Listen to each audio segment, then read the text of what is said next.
Lisa mind ബോട്ടാണ് manifestation coach and feng shui wealth coach. എല്ലാവരും സുഖമായിരിക്കുന്നു എന്ന് വിശ്വസിക്കുന്നു, സുഖമായിരിക്കട്ടെ എന്ന് ആശംസിക്കുകയും ചെയ്യുന്നു. അപ്പം എൻ്റെ ഹെഡിങ് നിങ്ങൾ കണ്ടോ, പഞ്ചഭൂതങ്ങളും പഞ്ചേന്ദ്രിയങ്ങളും പഞ്ചഭൂതങ്ങളും. അപ്പം നിങ്ങൾ വിചാരിക്കുന്നുണ്ടാവും ലോ ഓഫ് അട്രാക്ഷൻ പറയുന്ന ആളെന്തിനാണ് ഈ പഞ്ചേന്ദ്രിയങ്ങളും പഞ്ചഭൂതങ്ങളും ഒക്കെ പറയുന്നതൊക്കെ വിചാരിക്കുന്നുണ്ടാവും. അത് നിങ്ങൾക്ക് വഴിയെ മനസ്സിലാവും കേട്ടോ.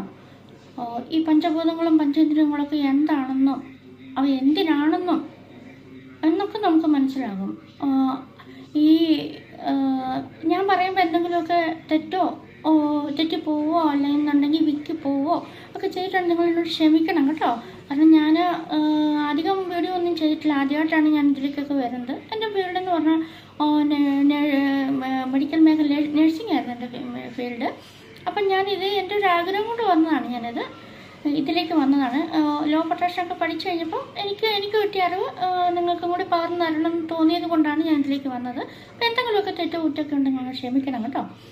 അപ്പോൾ ഈ പഞ്ചേന്ദ്രിയങ്ങളും പഞ്ചഭൂതങ്ങളും എന്നൊക്കെ കേട്ടിട്ടുണ്ടെന്നുള്ളതല്ലാതെ പലർക്കും ഇപ്പോൾ അതിനെക്കുറിച്ച് അറിയില്ല. എനിക്കറിയില്ലായിരുന്നു കേട്ടോ. ഞാൻ ഈ ലോ ഓഫ് അട്രാക്ഷൻ്റെ ഇത് പഠിക്കാനൊക്കെ തുടങ്ങിയതിന് ശേഷമാണ് ഈ പഞ്ചേന്ദ്രിയങ്ങൾ എന്താണെന്നും കേട്ടിട്ടുണ്ട്, പക്ഷേ പഞ്ചഭൂതങ്ങൾ എന്താണെന്നൊക്കെ അറിയുന്നത്. അതിൽ ഈ പഞ്ചഭൂതം എന്ന് കേൾക്കുമ്പോൾ എനിക്ക് ഇച്ചിരി ഒരു പേടി ഉണ്ടായിരുന്നുകൊണ്ട് ഞാൻ അവിടെ നിൽക്കത്തില്ല, ഞാനത് സ്കിപ്പ് ചെയ്ത് പോകുമായിരുന്നു. ഒരു ഭൂതം എന്നൊക്കെ കേട്ട് കഴിയുമ്പോൾ ശരിക്കും പഞ്ചഭൂതങ്ങൾ എന്ന് പറയുമ്പോൾ അത് ഭൂതവും പറയുന്നതൊന്നും അല്ല കേട്ടോ. അത് അതിൻ്റെതായ നല്ലൊരു മീനിങ് അതിനുണ്ട്. എനിക്കറിയില്ല എന്ന് വിചാരിച്ചിട്ട് മീനിങ് ഇല്ല എന്നല്ല എൻ്റെ അർത്ഥം, നല്ലതായ ഒരു മീനിങ് തന്നെ അതിനുണ്ട്. അതുകൊണ്ടാണ് അങ്ങനത്തെ ഒരു വാക്ക് അതിന് വന്നിരിക്കുന്നത്. അപ്പം ഈ പഞ്ചഭൂതങ്ങളും പഞ്ചേന്ദ്രിയങ്ങളും എന്താണെന്ന് അറിയത്തില്ല, എന്നെപ്പോലെ തന്നെ അറിയില്ലാതിരുന്ന ആൾക്കാർ ഇപ്പോഴും ഉണ്ട്. ഒരു പക്ഷേ കേട്ടിട്ടുണ്ടാകും, ഇതെന്തിനാണെന്നും അവർക്ക് അറിയില്ലായിരിക്കും. ഇതെങ്ങനെ കണക്റ്റഡ് ആയിരിക്കുന്നു, ഇതുവഴി എങ്ങനെയാണ് നമ്മുടെ പ്രപഞ്ചം അല്ലെങ്കിൽ നമ്മുടെ ദൈവം, നമ്മൾ വിശ്വസിക്കുന്ന നമ്മുടെ ദൈവം നമ്മളെ കാത്തു രക്ഷിക്കുന്നൊക്കെയാണ് നിങ്ങളോട് പറയാൻ ആഗ്രഹിക്കുന്നത്. അപ്പം നമുക്ക് ഞാൻ പറയാം കേട്ടോ, നിങ്ങൾ കേട്ടോ. അപ്പോൾ ഈ പഞ്ചഭൂതങ്ങൾ എന്ന് പറഞ്ഞു കഴിഞ്ഞിട്ടുണ്ടെങ്കിൽ നമ്മുടെ ശരീരം എന്ന് പറയുന്നത് മൂന്ന് അവസ്ഥയിലാണ്, മൂന്ന് എലമെൻസ് കൊണ്ടാണ് നമ്മുടെ ശരീരം നിർമ്മിച്ചിരിക്കുന്നത്. അതായത് ഖരം, ദ്രാവകം, പിന്നെ ഊർജം. ഖരം എന്ന് പറഞ്ഞിട്ടുണ്ടെങ്കിൽ നമ്മൾ സ്ഥൂലമായ നമ്മുടെ ഒരു ശരീരം അത് ഖരാവസ്ഥയിലാണുള്ളത്, അതിനാണ് സോളിഡ് ആയിട്ടുള്ളൊരവസ്ഥയിലാണ് ഖരാവസ്ഥ. പിന്നെ നമ്മുടെ ശരീരത്തിലെ 70% വെള്ളമാണ്, വാട്ടറാണ്. നമ്മൾ കുടിക്കുന്നത്, നമ്മുടെ രക്തം അതെല്ലാം വെള്ളമല്ലേ. അപ്പോൾ അത് വാട്ടർ. പിന്നെ നമ്മുടെ ഊർജം എന്ന് പറയുന്നത് ഈ പ്രപഞ്ചത്തിലെ സകലത ഊർജ്ജമാണ്. ചലിക്കുന്ന വസ്തു സർവ്വചരാചരങ്ങളും ഊർജ്ജമാണ്. അപ്പം എല്ലാ വസ്തുക്കൾക്കും ഒരു ഊർജ്ജമുണ്ട്. നമ്മൾ ചിന്തിക്കുന്നത്, പറയുന്നത്, ചെയ്യുന്നത്, പ്രവർത്തിക്കുന്നത് സകലത ഊർജ്ജമാണ്. ഈ ഊർജ്ജമില്ലാതെ നമുക്ക് ഒന്നും ചെയ്യാൻ സാധിക്കത്തില്ല, നമുക്ക് ജീവിക്കാനേ സാധിക്കത്തില്ല. അപ്പം സകലതും ഊർജ്ജമാണ്. അപ്പം നമ്മുടെ ഈ ശരീരം നിർമ്മിച്ചിരിക്കുന്നത് ഈ പഞ്ചഭൂതങ്ങളാലാണ് നമ്മുടെ ശരീരം നിർമ്മിച്ചിരിക്കുന്നത്. ഈ പഞ്ചേന്ദ്രിയങ്ങളാണ് അതിനെ പ്രവർത്തിപ്പിച്ച് മുന്നോട്ട് കൊണ്ടുപോകുന്നത്. പഞ്ചഭൂതങ്ങളാൽ നിർമ്മിച്ച ശരീരത്തെ പഞ്ചേന്ദ്രിയങ്ങളിലൂടെയാണ് അത് പ്രവർത്തിക്കുന്നത്, ജീവസുറ്റതാക്കി മാറ്റുന്നത്. അപ്പം ഈ പഞ്ചഭൂതങ്ങളിൽ ഒന്നാമത്തതാണ് ആകാശം. ഈ ആകാശം എന്ന് പറഞ്ഞു കഴിയുമ്പോഴത്തേക്കും നമ്മുടെ സൂര്യൻ ഉദിക്കുന്നു. അപ്പോൾ ഈ സൂര്യൻ ഉദിച്ചു കഴിയുമ്പോഴത്തേക്കും ഒന്നാമത്താണ് ആകാശം. ഈ ആകാശം നമ്മൾ പറയില്ലേ, ഉയരങ്ങളിലാണ് പ്രപഞ്ചം, നമ്മൾ ഉയരങ്ങളിലാണ് ഇരിക്കുന്നത്. നമ്മളെ സൃഷ്ടിച്ച ദൈവം, നമ്മുടെ ഒരു ശക്തി അത് ഉയരങ്ങളിലാണ് ഉള്ളതെന്ന് പറയും. ഈ കളിക്കാരെയൊക്കെ കണ്ടിട്ടില്ല, സച്ചിൻ തെണ്ടുൽക്കർ അല്ലെങ്കിൽ മെസ്സി, ഇവരൊക്കെ കളി കഴിഞ്ഞ് കഴിയുമ്പോഴത്തേക്കും ഇവർ 2 കൈകളും ആകാശത്തിലേക്ക് ഉയർത്തിയാണ് ഇവർ നന്ദി പറയുന്നത്. അതിനർത്ഥം ആ ഒരു ശക്തി, നമ്മൾ വിശ്വസിക്കുന്ന ഒരു ദൈവം അല്ലെന്നുണ്ടെങ്കിൽ ഒരു ശക്തി, അല്ലെങ്കിൽ ഈശ്വരൻ, പിതാവ്, അള്ള എന്നൊക്കെ നമ്മൾ പറയും. ആ ഒരു ശക്തി ഇരിക്കുന്നത് ആകാശത്തിലാണ്. അപ്പോൾ അതുകൊണ്ടാണ് നമ്മൾ കൈ ഉയർത്തി ആകാശത്തിലേക്ക് കൈകൾ ഉയർത്തി നമ്മൾ നന്ദി പറയുന്നത്. നമ്മുടെ ഹൃദയത്തെ തൊട്ട് നമ്മൾ നന്ദി പറയുന്നതാണ്, അല്ലെങ്കിൽ വികാരഭരിതമായിട്ടാണ് അവർ നന്ദി പറയുന്നത്. ആ നന്ദി ആ മുകളിലിരിക്കുന്ന ആ ദൈവം, ആ ശക്തി കേൾക്കുന്നുണ്ട്. അതുകൊണ്ടാണ് അവർക്ക് വീണ്ടും ഉന്നതിയിലും ഉയരങ്ങളിലേക്ക് എത്താൻ വേണ്ടി സാധിക്കുന്നത്. അപ്പോൾ ഈ ആകാശത്തിൽ നിന്നാണ് സൂര്യൻ ഉദിക്കുന്നതും മഞ്ഞും മഴയും കാറ്റും വെയിലും ഒക്കെ വരുന്നത് ആകാശത്തു നിന്നാണ്. ഈ ആകാശത്തിൽ നിന്ന് ഇത് വന്നു കഴിയുമ്പോൾ നമുക്ക് ഈ ആകാശത്തിൽ നിന്ന് വരുന്ന ഈ സൂര്യപ്രകാശത്തിൽ കൂടിയാണ് നമുക്ക് ഈ വൈറ്റമിൻ ഡി കിട്ടുന്നത്. വൈറ്റമിൻ ഡി കിട്ടിയിട്ടില്ലെന്നുണ്ടെങ്കിൽ നമുക്കറിയാമല്ലേ, ഇന്ന് നമ്മുടെ കേരളത്തിലൊക്കെയുള്ള മിക്ക ആൾക്കാരും വൈറ്റമിൻ ഡി, വെയിലുണ്ടെങ്കിൽ പോലും വൈറ്റമിൻ ഡി കിട്ടാതെ കൊണ്ട് ഡോക്ടർമാരെ സമീപിക്കുന്നതാണ്. അപ്പം ആകാശത്തിലിരുന്ന് നമുക്ക് വേണ്ടി ഈ സൂര്യനെ നൽകി ആകാശത്തിലിരുന്നുകൊണ്ട് ഈ വൈറ്റമിൻ ഡി ഉൽപ്പാദിപ്പിക്കുന്നത് നമ്മുടെ ശരീരത്തിലേക്ക് വൈറ്റമിൻ ഡി നമ്മുടെ ത്വക്കിലേക്കാണ്. നമ്മുടെ പഞ്ചേന്ദ്രിയങ്ങളായ പഞ്ചഭൂതങ്ങളിൽ ഒന്നാമത്തേതായ ആകാശത്തു നിന്ന് വരുന്ന ഈ സൂര്യപ്രകാശം നമ്മുടെ ത്വക്ക്, പഞ്ചേന്ദ്രിയങ്ങളിൽ ഒന്നായ നമ്മുടെ ത്വക്കിലേക്ക് വന്ന് ചേർന്ന് കഴിയുമ്പം ഈ പഞ്ചഭൂതങ്ങളെന്ന് പറഞ്ഞിട്ടുണ്ടെങ്കിൽ ആകാശം,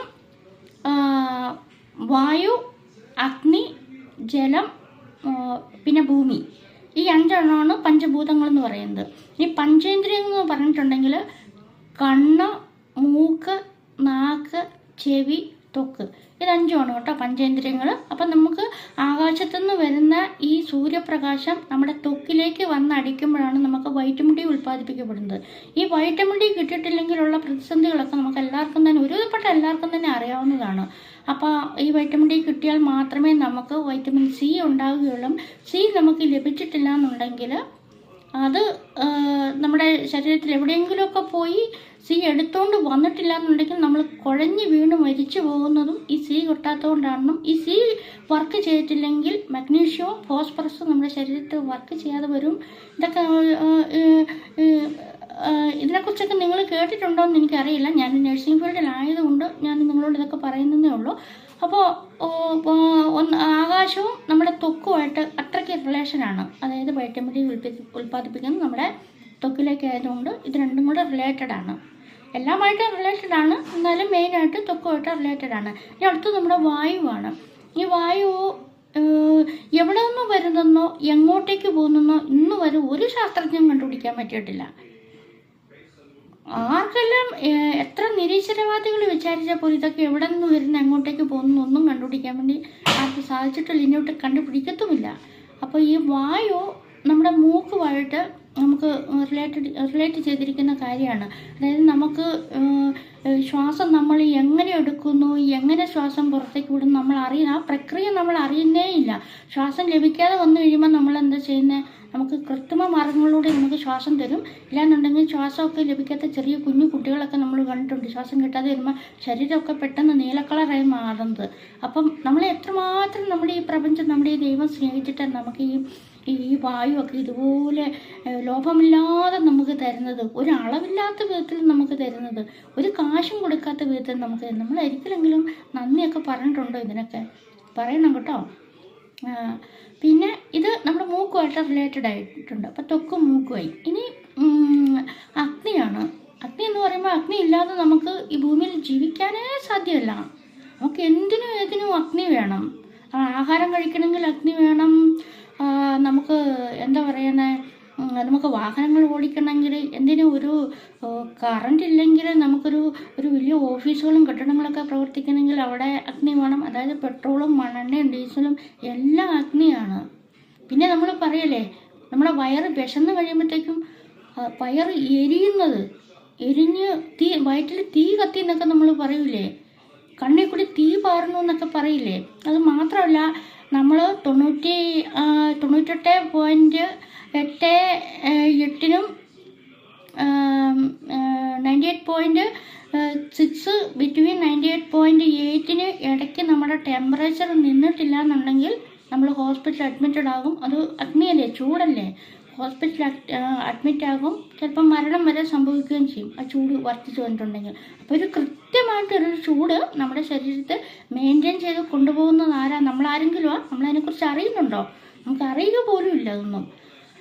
അപ്പം അതും നമ്മുടെ ഈ പ്രപഞ്ചം എന്ന് പറയുന്ന നമ്മുടെ പ്രപഞ്ചനാഥൻ, നമ്മുടെ ദൈവം എന്നും വിളിക്കുന്ന, ഈശ്വരൻ എന്നും വിളിക്കുന്ന ഒരു ശക്തി തന്നെയാണ് ഇതെല്ലാം നമുക്ക് ചെയ്തു തരുന്നത് കേട്ടോ. അറിയാതെ പോകരുത്. അപ്പം അതിനൊക്കെ നമ്മളൊരു നന്ദി പറയണം കേട്ടോ. നമ്മൾ ഓരോ ദിവസവും നേരം വെളുത്ത് എണീറ്റ് വരുമ്പോൾ നമ്മുടെ ശരീരത്തിൻ്റെ ടെമ്പറേച്ചറൊക്കെ കൃത്യമായിട്ട് നിലനിർത്തി തരുന്ന ആ ഒരു മഹാശക്തിക്ക് നമ്മൾ എത്ര നന്ദി പറഞ്ഞാലും മതിയാകത്തില്ല കേട്ടോ. ഇതൊക്കെയാണ് നമ്മൾ ലോ ഓഫ് അട്രാക്ഷനിൽ പഠിക്കുന്നത്. പിന്നെ നാലാമത്തെന്ന് പറഞ്ഞിട്ടുണ്ടെങ്കിൽ ജലമാണ്. വെള്ളമില്ലാതെ നമുക്ക് ജീവിക്കാൻ പറ്റുമോ?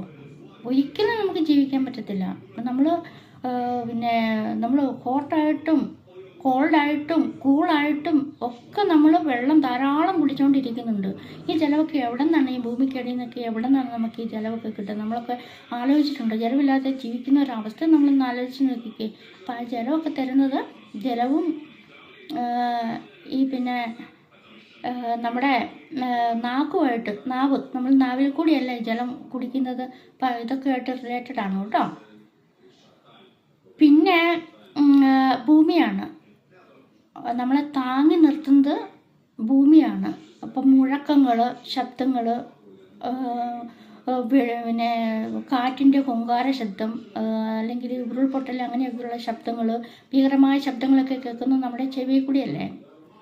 അപ്പം ഇത് നമ്മളെ താങ്ങി നിർത്തുന്ന ഭൂമിയാണ്. നമ്മൾ ഓരോ ദിവസവും നമ്മൾ ഉറക്കത്തിൽ നിന്ന് നമ്മൾ എണീറ്റ് വന്ന് ഭൂമിയിലേക്കാണ് വരുന്നത്. അതുകൊണ്ടാണ് നമ്മൾ ആ ഭൂമിയിലൊന്നും കുനിഞ്ഞ് തൊട്ട് നിവർന്ന് നന്ദി എന്നൊരു വാക്കെങ്കിലും നമ്മൾ ഈ ഭൂമിയോട് പറയണം. അപ്പം നിങ്ങൾക്ക് മനസ്സിലായോ ഈ പഞ്ചേന്ദ്രിയങ്ങളും പഞ്ചഭൂതങ്ങളും എന്തിനാണെന്ന്? അപ്പം നമ്മുടെ ബ്രെയിനിൽ ഉൽപ്പാദിപ്പിക്കുന്ന ചിന്തകൾ നമ്മുടെ മൈൻഡിലെത്തി, അത് നമ്മുടെ കോസ്മിക് എനർജി എന്ന് പറഞ്ഞിട്ടുണ്ടെങ്കിൽ പ്രപഞ്ചത്തിലെ എനർജി, വായു, അതിലേക്കാണ് നമ്മുടെ ഈ ചിന്തകളെല്ലാം നമ്മൾ പുറത്തേക്ക് വിടുന്നത്. അപ്പോൾ ഈ ചിന്തകളൊക്കെ, ഈ വായുവൊക്കെ എത്രയോ നമ്മുടെ ചിന്തകളും ശബ്ദമലിനീകരണങ്ങളും ഈ തീപിടുത്തങ്ങളും ഈ വാഹനങ്ങളിൽ നിന്നൊക്കെയുള്ള പൊടിയും പുകയൊക്കെ ആയിട്ട് എന്തുമാത്രം മാലിന്യമായ ഒരവസ്ഥയിൽ കൂടി ഈ വായു മലിനീകരിക്കപ്പെട്ടിട്ട് പോലും അതൊന്നും അറിയാതെ ഓരോ ദിവസവും അതിനെ ക്ലെൻസ് ചെയ്ത് തരുന്ന നമ്മുടെ ഈ പ്രപഞ്ചനാഥനില്ലേ, പ്രപഞ്ച ശക്തിയല്ലേ നമുക്കത് ക്ലെൻസ് ചെയ്ത് തന്നെ നന്ദി പറയണ്ടേ നമ്മൾ അവരോടൊക്കെ? തീർച്ചയായിട്ടും പറയണം കേട്ടോ. അപ്പോൾ ഇതൊക്കെയാണ് ഈ പഞ്ചേന്ദ്രിയങ്ങളും പഞ്ചഭൂതങ്ങളും ആയിട്ട് റിലേറ്റഡ് ആയിട്ട്, നമ്മുടെ ശരീരമായിട്ട് റിലേറ്റഡ് ആയി കിടക്കുന്ന കാര്യം. അപ്പം ഇതില്ലെങ്കിൽ, പഞ്ചഭൂതങ്ങളാൽ നിർമ്മിച്ച ഈ ശരീരത്തിൽ പഞ്ചേന്ദ്രിയങ്ങളില്ലെങ്കിൽ നമുക്കൊന്നും നേടാനും ആവില്ല, നമുക്ക് ജീവിക്കാൻ പോലും ജീവൻ പോലും നമുക്കുണ്ടാവില്ല എന്നുള്ളതാണ്. അപ്പം ഈ പഞ്ചേന്ദ്രിയങ്ങൾ ഉപയോഗിച്ചിട്ടാണ് നമ്മൾ ഓരോ കാര്യവും നേടിയെടുക്കുന്നത്. അതായത് ഇപ്പം നമുക്കൊരു വാഹനമോ വണ്ടിയോ എന്തെങ്കിലുമൊക്കെ വേണം, നമ്മൾ അതിതീവ്രമായിട്ട് ആഗ്രഹിക്കുകയാണ്. ആഗ്രഹം എന്ന് പറയുന്നതിന് ഒരു ബേണിംഗ് ഡിസയർ ആയിട്ടുള്ള കാര്യം ആണെങ്കിൽ, ബേണിംഗ് ഡിസയർ എന്ന് പറഞ്ഞാൽ ഒരു തീ പോലെ കത്തുന്ന ഒരു ആഗ്രഹമാണ് നമുക്കുള്ളെങ്കിൽ തീർച്ചയായും അത് പല സാഹചര്യങ്ങളുടെ, സന്ദർഭങ്ങളുടെ, വ്യക്തികളിലേക്ക് ഈ പ്രപഞ്ചം നമ്മളിലേക്ക് അത് കൊണ്ടുവന്ന് എത്തിച്ചു തരും. അത് എവിടെ നിന്നാണ് ഇത് പോകുന്നത്? നമ്മുടെ മനസ്സിൽ നിന്നാണ് ഈ ചിന്ത നമ്മൾ ഈ പ്രപഞ്ചത്തിലേക്ക് നമ്മൾ കൊടുക്കുന്നത്. അപ്പം ഈ നമുക്ക് സ്ഥൂലമായ ഒരു ശരീരം ഇല്ലെന്നുണ്ടെങ്കിൽ നമുക്ക് ഉണ്ടാകുമോ? ഈ മനസ്സ് വഴി നമുക്ക് ചിന്തിക്കാൻ പറ്റുമോ? വലിയ കണ്ടുപിടുത്തങ്ങളും വലിയ കെട്ടിടങ്ങളും ബുർജ് ഖലീഫയൊക്കെ പോലുള്ള കെട്ടിടങ്ങളും അതും ഇതുമൊക്കെ കണ്ടുപിടിച്ചത് ഒരാളുടെ ചിന്തയിൽ ഉദിച്ച കാര്യമാണ്. അവരത് ചിന്തയിൽ ഉദിച്ച് കഴിയുമ്പം അവരത് അവരുടെ മനസ്സിലേക്ക് കൊണ്ടുവന്ന് അത് അവരൊരു ഒബ്ജക്റ്റിലേക്ക് അവർ പകർത്തി, എന്ന് പറഞ്ഞാൽ ഒരു വസ്തുവിലേക്ക്, കടലാസിലേക്കോ മറ്റെന്തെങ്കിലേക്കോ അവരത് പകർത്തി, അതിന് ശേഷമാണ് അത് റിയാലിറ്റിയിലേക്ക് വരുന്നത്. അപ്പം ഇതെല്ലാമായിട്ട് കണക്റ്റഡാണ്. അപ്പം നമ്മൾ ഓരോ ദിവസവും നമ്മൾ ഉറക്കത്തിൽ നിന്ന് എഴുന്നേറ്റ് വരുന്നതിനും നമ്മൾ പിന്നെ നമുക്ക് ആരോഗ്യത്തോടു കൂടിയും സന്തോഷത്തോടും സമാധാനത്തോടും കൂടി ജീവിക്കാൻ വേണ്ടിയിട്ടൊക്കെയാണ് നമ്മളെ ഈ പ്രപഞ്ചം ഈ ഭൂമിയിലേക്ക് നമ്മളെ അയച്ചിരിക്കുന്നത്. നമുക്ക് ഈ ശരീരത്തിനുള്ളിൽ നമുക്ക് സന്തോഷിക്കാനുള്ള എല്ലാ ഇതും തന്നിട്ടുണ്ട്. അപ്പം ദുഃഖിക്കുകയോ വേദനിക്കുകയോ വിഷമിക്കുകയോ ഒന്നും ചെയ്യാതെ നമ്മുടെ എന്താവശ്യങ്ങളും നമ്മൾ പ്രപഞ്ചത്തോട് പറഞ്ഞാൽ പ്രപഞ്ചം അത് നമ്മുടെ മുമ്പിലേക്ക് അത് കൊണ്ടുവന്ന് എത്തിച്ചു തരും. പക്ഷെ അത് പറയേണ്ടത് എങ്ങനെയാണെന്നുള്ളതാണ് നമുക്കറിയത്തില്ലാത്തത്. നമ്മൾ ഈ ചെറുപ്പത്തിലൊക്കെ നമ്മൾ കുട്ടിയായിരിക്കുന്ന സമയത്ത് നമ്മുടെ അച്ഛനൊക്കെ നമുക്ക് ഭയങ്കര പേടിയായിരിക്കും. അപ്പം നമ്മളെന്താ ചെയ്യുന്നത്, നമ്മുടെ അമ്മയുടെ സാരിത്തുമ്പിലൊക്കെ പിടിച്ച് അമ്മയുടെ പുറകിൽ നിന്നിട്ട് അമ്മയെക്കൊണ്ട് നമ്മൾ റിക്വസ്റ്റ് ചെയ്യിക്കും. അമ്മ എനിക്കതൊന്ന് പപ്പയോട് പറ, അല്ല അച്ഛനോട് പറ, എനിക്കൊന്ന്, അല്ലെങ്കിൽ വാപ്പയോട് പറ, എനിക്കതൊന്ന് വാങ്ങിച്ചു തരാൻ പറയുന്നു പറഞ്ഞിട്ട് നമ്മൾ റിക്വസ്റ്റ് ചെയ്യുമ്പോൾ നമ്മളുള്ള സ്നേഹം കൊണ്ട് അമ്മ ചെന്നിട്ട് റിക്വസ്റ്റ് ചെയ്യും. അമ്മയെ കൂടി റിക്വസ്റ്റ് ചെയ്യുമ്പോൾ അച്ഛനത് വാങ്ങിച്ച് തരാതിരിക്കാൻ വേണ്ടി സാധിക്കത്തില്ല. അതുപോലെ നമ്മൾ പ്രപഞ്ചത്തോട് ചോദിക്കുമ്പോഴും നമ്മൾ ചോദിക്കേണ്ടതായ കുറച്ച് രീതികളുണ്ട്, ചോദിക്കേണ്ടതായ കുറച്ച് ഒരു പ്രോപ്പർ വേ ഉണ്ട്. അപ്പോൾ അതിൽ കൂടി നമ്മൾ ചോദിച്ചാൽ നമുക്ക് എന്തും ലഭിക്കും കേട്ടോ. അതിന് നമുക്ക് വാശിയോ വൈരാഗ്യോ വെറുപ്പോ പകയോ ഒന്നും പാടില്ല. അപ്പം അതൊക്കെ കളഞ്ഞിട്ട് നമ്മൾ ഒരു സെൽഫ് ലവ്, നമ്മളെ തന്നെ സ്നേഹിച്ച് കഴിയുമ്പോഴത്തേക്കും നമുക്കിതെല്ലാം സാധിക്കുന്നതാണ്. അതിന് മെഡിറ്റേഷൻ എന്നൊക്കെ പറയുന്ന ഒരുപാട് കാര്യങ്ങളുണ്ട്. എത്ര നമ്മുടെ ചിന്തകളാണ് നമ്മളെ മലിനമാക്കുന്നത്.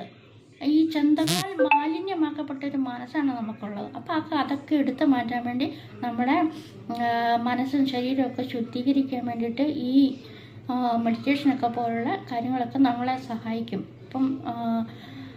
അപ്പം എല്ലാവർക്കും ഞാൻ പറയുന്നതൊക്കെ നിങ്ങൾക്ക് മനസ്സിലാകുന്നുണ്ടെന്ന് ഞാൻ വിചാരിക്കുന്നു. ഇനി അടുത്തൊരു ടോപ്പിക്കുമായിട്ട് നമുക്ക് കാണുന്നവരെ എല്ലാവർക്കും നന്ദി, നമസ്കാരം. അപ്പോൾ ഓർക്കുക, എപ്പോഴും ഓർക്കുക, അറിവെന്ന് പറയുന്നത് പ്രകാശമാണ്. പ്രകാശം എപ്പോഴും അന്ധകാരത്തെ നീക്കും. അപ്പം നമ്മുടെ ഉള്ളിലുള്ള അറിവില്ലായ്മയുടെ അന്ധകാരം അറിവ് കിട്ടിക്കഴിയുമ്പം അതങ്ങ് മാറിപ്പോകും. ചിലപ്പോൾ നമുക്ക് അറിവില്ലാത്ത കാര്യം നമ്മൾ വിചാരിക്കും ഇതാണ് അതൊന്ന് ശരിയെന്ന് വിചാരിച്ച് നമ്മൾ അതുമായിട്ട് മുന്നോട്ട് പോകും. പക്ഷെ പിന്നീടാണ് നമുക്ക് മനസ്സിലാകുന്നത് നമ്മൾ വിചാരിച്ച കാര്യം, നമ്മൾ അറിഞ്ഞ കാര്യം അല്ല ശരി, അതിനെ കഴിഞ്ഞ് വേറെ കുറേ കാര്യങ്ങളുണ്ട്, അതാണ് ശരിയെന്ന് നമുക്ക് മനസ്സിലാകും. അപ്പോൾ എല്ലാവർക്കും നല്ല ദിവസങ്ങൾ ആശംസിക്കുന്നു. എല്ലാവരും സന്തോഷമായിട്ട് സമാധാനമായിട്ടിരിക്കുക. നിങ്ങൾക്ക് ആർക്കെങ്കിലും ഈ വീഡിയോ ഒരു നല്ല കാര്യമാണെന്ന് തോന്നുകയാണെങ്കിൽ നിങ്ങൾ ഇത് നിങ്ങളുടെ കൂട്ടുകാർക്കോ വീട്ടുകാർക്കോ നിങ്ങളുടെ ഗ്രൂപ്പിലോ ഒക്കെ ഷെയർ ചെയ്ത് കൊടുക്കാവുന്നതാണ്. അപ്പം നിങ്ങൾക്ക് മെഡിറ്റേഷൻ എൻ്റെ ടീമിൽ ഞങ്ങൾക്ക് ഗ്രൂപ്പിൽ മെഡിറ്റേഷനൊക്കെ ഉണ്ട്. നിങ്ങൾക്ക് ആർക്കെങ്കിലും താല്പര്യം ഉണ്ടെങ്കിൽ നിങ്ങൾക്ക് ഇത് ജോയിൻ ചെയ്യാവുന്നതാണ്. നിങ്ങൾക്ക് മണി മെഡിറ്റേഷൻ, പീസ് മെഡിറ്റേഷൻ എന്നൊക്കെ പറഞ്ഞു കഴിഞ്ഞിട്ടുണ്ടെങ്കിൽ നിങ്ങൾ സമാധാനമില്ലാത്ത അവസ്ഥയിൽ ഇരിക്കുന്നതാണെങ്കിലും നിങ്ങൾ ടെൻഷനും ഡിപ്രഷനും ദേഷ്യവും ഒക്കെ ആയിട്ട് നിങ്ങൾ ഇരിക്കുന്നതാണെങ്കിലും നിങ്ങൾക്ക് ആ പീസ് മെഡിറ്റേഷൻ ചെയ്യുമ്പം അതെല്ലാം നിങ്ങൾക്ക് മാറിപ്പോകും. അതുപോലെ തന്നെ ഗ്രാറ്റിറ്റ്യൂഡ് മെഡിറ്റേഷൻ ഉണ്ട്. നന്ദി പറഞ്ഞുകൊണ്ട് നമുക്ക് ആഗ്രഹിച്ചെല്ലാം നമുക്ക് നേടിയെടുക്കാൻ സാധിക്കും. പിന്നെ മണി മെഡിറ്റേഷൻ ഉണ്ട്. എത്ര നമ്മുടെ കയ്യിൽ മണി ഇല്ലയെന്നുണ്ടെങ്കിലും എങ്ങനെയാണ് നമുക്ക് ഇങ്ങനെയൊക്കെ സംഭവിക്കുന്നത് എന്നൊക്കെ അറിയാൻ വേണ്ടിയിട്ട് പഠിപ്പിക്കുന്ന മണി മെഡിറ്റേഷൻ ഉണ്ട്. ഇതെല്ലാം ഉണ്ട്. അപ്പം നിങ്ങൾക്ക് ആർക്കെങ്കിലുമൊക്കെ താല്പര്യം ഉണ്ടെങ്കിൽ നിങ്ങൾക്ക് ഞങ്ങളുടെ ഗ്രൂപ്പിൽ നിങ്ങൾക്ക് ജോയിൻ ചെയ്യാവുന്നതാണ്. നിങ്ങൾക്ക് ഞങ്ങളെ കോൺടാക്റ്റ് ചെയ്യാവുന്നതാണ്. അപ്പം നമ്പർ ഞാൻ എൻ്റെ ഡിസ്ക്രിപ്ഷനിൽ കൊടുക്കുന്നുണ്ട്. അപ്പം നിങ്ങൾക്ക് ആർക്കെങ്കിലും എന്തെങ്കിലും ആവശ്യമുണ്ടെങ്കിൽ നിങ്ങൾക്ക് കോൺടാക്റ്റ് ചെയ്യാം. അപ്പം എല്ലാവർക്കും നല്ലൊരു ദിവസം ആശംസിച്ചുകൊണ്ട് ഞാൻ നിർത്തുന്നു. നന്ദി, നമസ്കാരം. അപ്പോൾ എന്നെ ഇത്രയും ഒക്കെ പറയാൻ വേണ്ടി എനിക്കൊന്നും പറയാൻ അറിയില്ലായിരുന്നു കേട്ടോ. എന്നെ ഇത്രയെങ്കിലുമൊക്കെ പറയാൻ വേണ്ടിയിട്ട് തന്നെ എനിക്ക് ഒരു അവസരം ഒരുക്കി തരികയും എന്നെ അതിനെ പ്രാപ്തിയാക്കുകയും ചെയ്ത എൻ്റെ യൂണിവേഴ്സിന് നന്ദി. Thank you universe guidance for me.